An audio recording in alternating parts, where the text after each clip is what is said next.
హనుమంతుడు పంచముఖ అవతారం ఎందుకెత్తాడో తెలుసా? పాతాళలోకంలో అహిరావణుడు మహామాయదేవికి పరమభక్తుడు. అతీత శక్తులు సంపాదించడానికి నరబలి ఇస్తూ ఉండేవాడు. రామరావణ యుద్ధంలో తన ఓటమి ఖాయం అని గ్రహించిన రావణుడు అహిరావణుణ్ణి పిలిచి, రామలక్ష్మణులను మహామాయదేవికి బలి ఇస్తే నువ్వు అపారమైన అతీత శక్తులను పొందుతావు. లోకంలో నిన్నెవరూ జయించలేరు. నువ్వు ఈ లోకంలో అజేయుడవుతావు అని అతని అహంకారాన్ని రెచ్చగొడుతూ ప్రలోభపెట్టాడు. అప్పుడు అహిరావణుడు తన మాయజాలముతో హనుమాన్ల మారి రామలక్ష్మణులను పాతాళంలోకి తీసుకెళ్లి బంధిస్తాడు. వెంటనే హనుమంతుడు వారిని రక్షించుకోవడానికి వాయు వేగంతో పాతాళానికి వెళ్లి అహిరావణుడితో హనుమంతుడు భీకరమైన యుద్ధం చేస్తాడు. గర్జిస్తూ తన అపార బలంతో ఎన్ని దెబ్బలు కొట్టినా, ఎంతటి మహాయుద్ధం చేసినా అతన్ని జయించలేకపోతాడు. అప్పుడు హనుమకు అర్థమవుతుంది, అహిరావణుడిని అంతం చేయాలి అంటే 5 దిక్కుల్లో ఉన్న 5 దీపాలను ఒకే సమయంలో ఆర్పేయాలి,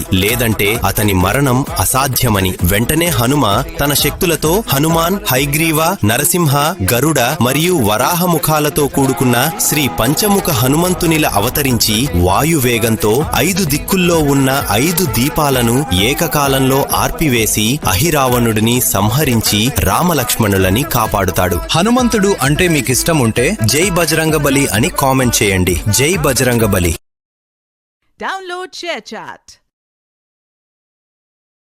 Download ShareChat.